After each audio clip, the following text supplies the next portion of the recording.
You totally just sidestepped the point. I want you guys to all see this here, what David just did. Hold up. And are you trolling, by the way? Are you MAGA? MAGA atheist? No. I have never met a MAGA atheist in my life.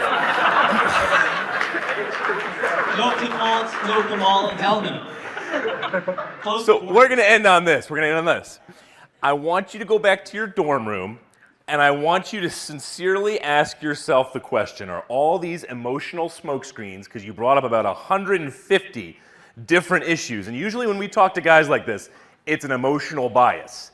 Typically, the intellectually focused, let's just say ones who are real truth seekers, are going to stick on just a couple points and really focus. Hey, David. I'm not a Christian. Yep. I never will be a Christian. How do you know? I know that. God. No, I'm kidding. The Bible is quote unquote the word of God. No. Written by 40 different people. I never said that. And let's start here, right? Do you believe in a virgin conception? And if you do, tell me how a woman can get pregnant without having sex. Oh, that's real simple. Real simple. The universe is a really big place. And if there is a mind behind this really big place called the universe, which is bigger than any scientist can really understand, if there's a mind behind the universe who created it, then changing the way a woman gets pregnant is nothing compared to creating the universe. In other words, if a woman or a man can make a loaf of bread by starting with the original ingredients, it's stupid for me to ask, can that woman or man toast a bagel? Good gracious, man. They can make a loaf of bread from nothing. Of course they can toast a bagel or a Pop-Tart.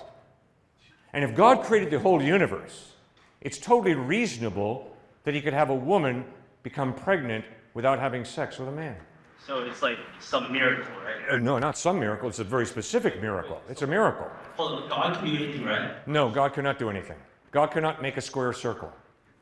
Impossible. God cannot make 2 + 2 = 5. So a miracle, you're telling me some way, somehow there's some miracle, right? A woman got pregnant without having sex. No, I mean, God performed a different biological function in Mary's womb, and a woman was not impregnated by a man. God performed a miracle. The same way when Jesus rose from the dead, that's a miracle. I've never seen a guy rise from the dead. I don't think any of you have. But Jesus was dead and he rose from the dead. Why? Because there's more to reality than just the natural laws of nature. There's a God who created the natural laws of nature, and it's possible for him to change those laws because he created them in the first place. It's like this, man. You and I are standing under a tree, an apple tree. An apple disengages from the branch. What's going to happen to that apple 100 times out of 100? It's going to hit the ground because of the law of gravity. But if you and I, David, are standing under the tree, the apple disengages from the branch, and as it's falling, we reach out our hand and catch it. The apple's not going to hit the ground. Not because the law of gravity is wrong. Not because God changed the law of gravity, but because a hand was introduced into the equation. The hand grabbed the apple did not hit the ground. That's a miracle. The intervention of God's hand into an equation to change something. Does that make sense? No, because all I'm saying is, if the average whore came up to you and was like, I'm pregnant, but I pinky promise you, I'm a virgin, would you believe her? I would ask, give me the evidence that you're a virgin. And if you're a whore, you're obviously not a virgin. Yes. That's a contradiction in terms.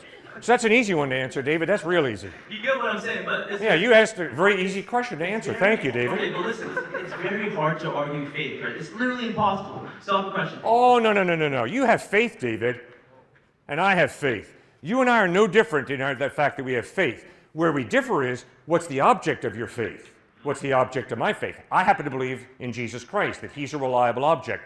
You obviously are believing in what? What are you living for? What's the object of your faith? Well, come on, David, be honest. Let's go. What is it? Honest. I don't need a book to tell me not to steal. All right, so fine. You don't have a book to tell me not to read. You're right. I don't need a book to tell me not to read. That's right. You got yourself, right? You say religion is for the unintelligent. You got your mind, right? You trust your mind. You say, my mind is better than God's mind. Because I'm smarter than God, I'm more loving than God, so I'm going to trust myself. Am I not right? You have your faith ultimately in yourself, David, don't you? Correct me if I'm wrong. Who or what's your faith in? I don't know what you're saying. Who or what do you live for? Who do you give the most effort, time, and money to? Okay, so you pray to God? You pray to God? Is that what you're saying? Like, No, I'm not saying that. I'm saying you and I have faith, but we have a different object of our faith. I can't prove God, and whatever it is that you're living for, you can't prove either. But hopefully we have evidence that what we are living for is true. I'm saying the evidence is God exists, the evidence is Jesus is reliable. You say, I don't agree, and that's fine. Yes. I respect you. But what you've got to answer is, what are you living for, and what's the evidence that what you are living for is true? I don't live for anyone, sir. Of course you do. I don't live for a magic man in the sky. I know you don't. You Of don't. course. You don't dress the way you do without having faith. MAGA. You don't dress the way you do and go to school here the way you are if you're not living for something or someone. Right. You didn't happen here by accident, man. I'm saying- You're motivated. That's what you believe in. That's your faith. But okay. No, your faith. What's your faith in? I don't pray to God. How do you, I know that. You've made that real Do you clear. Let's pray- not repeat wait, that. Listen. Do you talk to God? Have you ever talked to God in your life? No, I've never audibly heard God's voice, but yes, I have a spiritual relationship. Come on now, David. talk to God Answer my question. I've answered your questions. How do you talk to God face to face? You're being intellectually dishonest, David. I've answered your questions. I've asked you one question. I told you- Who or what are you living for? Answer I me. live to a magic man in the sky. I told you that. You told me you don't do that. What do you do, though? What are you living for? Shoot, David, you don't have the guts to answer it, do you? That's tragic. It's a hard question. I don't know. Oh, yeah, it is a hard question. I'll be vulnerable right here and letting you know that I don't know. But listen. No. Just say it again. What are you living for, and what's your answer?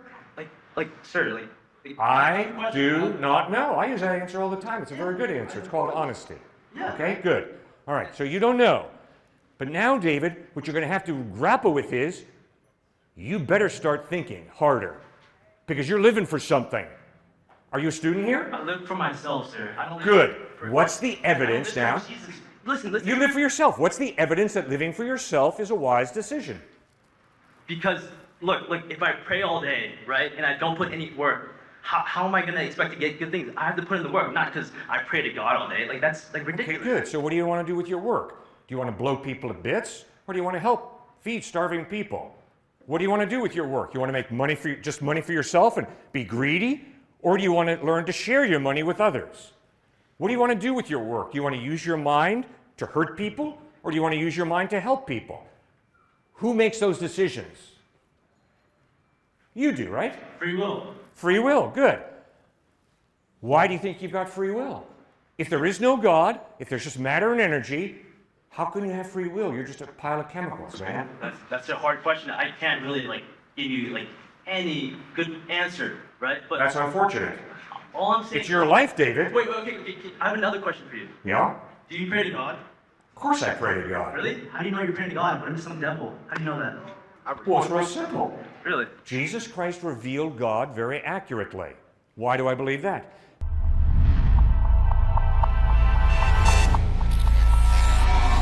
In the dialogue above, the two speakers present arguments concerning miracles, faith, and the rational coherence of belief in God, and I find that the core argument being defended is fundamentally sound.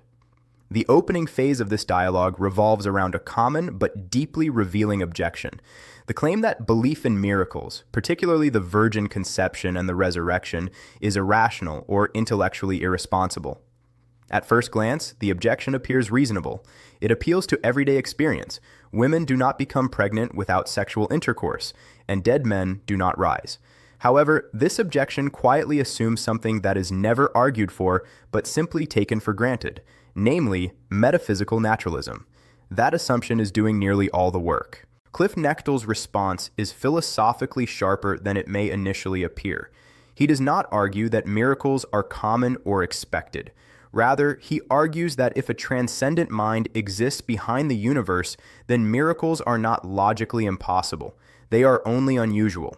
This is a crucial distinction. The analogy of creation versus intervention is particularly effective. If a mind has the power to bring an entire universe into existence, governing space, time, matter, and physical law, then modifying a biological process within that universe does not constitute an additional logical problem. In fact, denying this reveals an internal inconsistency. One is implicitly granting the greater impossibility while rejecting the lesser. What is being exposed here is not a scientific disagreement, but a worldview collision. Science describes how regular processes behave within a closed system. Miracles, by definition, are claims about an open system, one in which an external agent may act upon it. To reject miracles outright is not a scientific conclusion. It is a philosophical commitment. The apple and hand analogy further clarifies this. The law of gravity is not violated when a hand catches a falling apple. Rather, an additional causal agent enters the equation. Likewise, a miracle is not the denial of natural law, but the introduction of an additional cause. This framing avoids the straw man that miracles require chaos, irrationality, or randomness. At this point in the conversation, the skeptic shifts from metaphysics to epistemology. Would you believe a modern woman who claimed to be a virgin and pregnant? The question is rhetorically clever, but logically weak. Historical claims are not evaluated by repetition, but by evidence. The Christian claim regarding Mary is not based on an anonymous assertion, but on historical testimony embedded within a broader narrative that includes the life, teachings, death, and claimed resurrection of Jesus. This is where the discussion subtly deepens. The issue is no longer merely whether miracles can happen, but what kind of reality we inhabit. If reality is closed, impersonal, and purely material, then meaning, free will, and moral obligation become extremely difficult, if not impossible, to ground. The claim that everyone has faith is often misunderstood, but here it is used carefully. Faith is not blind belief without evidence. Faith is trust placed in something regarded as reliable. The real question is not whether one has faith, but what one places faith in, the self, reason alone, social consensus, or a transcendent moral source. When David hesitates to name what he is living for, the hesitation itself is revealing.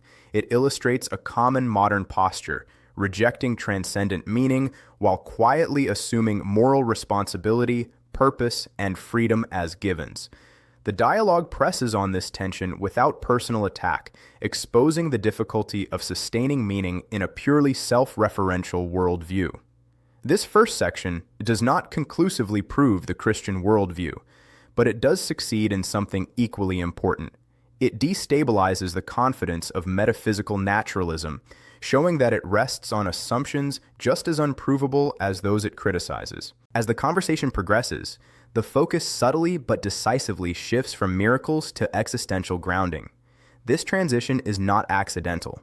Questions about virgin birth and resurrection function as surface-level entry points into a deeper concern. What ultimately justifies meaning, responsibility, and choice? David's repeated reluctance to articulate what he is living for is not intellectual incompetence. It is existential discomfort. The modern secular worldview often encourages skepticism toward grand narratives while simultaneously inheriting moral intuitions from traditions it no longer affirms. This creates an internal fracture, moral seriousness without moral ontology. When David eventually states, "I live for myself," the discussion reaches a critical philosophical moment. This assertion appears empowering, but collapses under scrutiny. Living for oneself can describe motivation, but it cannot justify normativity. It explains why one acts, but not why one ought to act in one way rather than another. The appeal to effort, work, and productivity, I have to put in the work, is pragmatically valid but philosophically insufficient. Productivity answers the question of means, not ends. One can work diligently toward deeply destructive goals just as efficiently as toward benevolent ones. Without a transcendent evaluative standard, effort alone cannot distinguish wisdom from folly. The conversation becomes especially revealing when free will enters the discussion. David affirms free will instinctively, as most people do. Yet he struggles to reconcile this belief with a materialist framework. This is not a personal failure. It is a long-standing philosophical problem.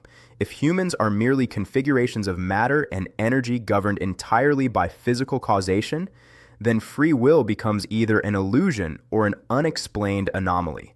Cliff's insistence on pressing this question is not rhetorical aggression. It is philosophical integrity.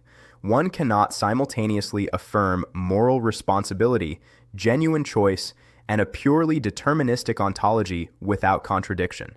The tension is structural, not emotional. Importantly, the argument does not claim that atheists cannot behave morally. It claims something more precise, that moral behavior does not equal moral grounding. One may act generously, compassionately, and justly while lacking a coherent explanation for why such actions are objectively good rather than personally preferred. This distinction is frequently misunderstood, but absolutely central. Ethics concerns what we do. Moral ontology concerns why moral claims bind us at all. The dialogue exposes how modern secular discourse often collapses these categories, substituting sincerity for justification. By the end of this section, the debate has quietly moved away from miracles entirely. The real issue is no longer whether God can intervene in nature, but whether meaning, freedom, and moral obligation can survive without a transcendent source. The dialogue does not force a conclusion, but it does force clarity. What emerges is not a victory of rhetoric, but an exposure of assumptions. The Christian worldview presented here is not defended as emotionally comforting, but as metaphysically coherent. Conversely, the alternative is not shown to be immoral, but philosophically incomplete. This completes the first major arc of the discussion. The groundwork has been laid. The second half will raise the stakes dramatically, moving from meaning to justice, from freedom to judgment, and from personal choice to ultimate accountability.